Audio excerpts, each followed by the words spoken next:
أعوذ بالله من الشيطان الرجيم. بسم الله الرحمن الرحيم. قل إن كنتم تحبون الله فاتبعوني يحببكم الله ويغفر لكم ذنوبكم والله غفور رحيم. قل أطيعوا الله والرسول فإن تولوا فإن الله لا يحب الكافرين.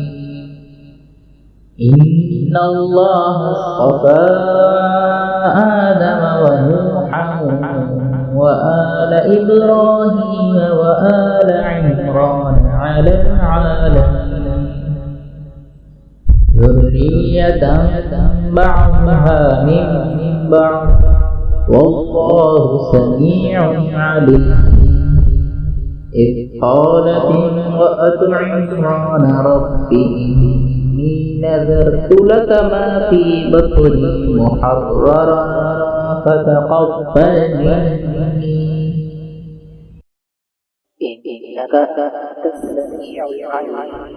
فلما وضعتها قالت رب إني وضعتها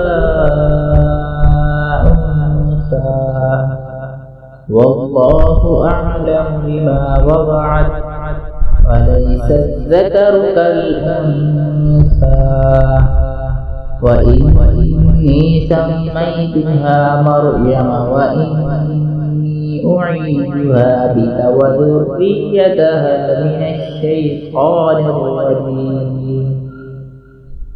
فتقبلها ربها بقبول حسن وأنبتها نباتا حسنا وكفلها زكريا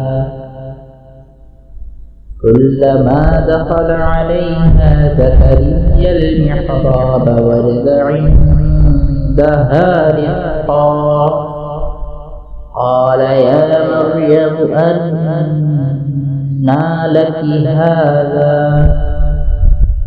قالت هو من عند الله إن الله يرزق من يشاء بغير حساب.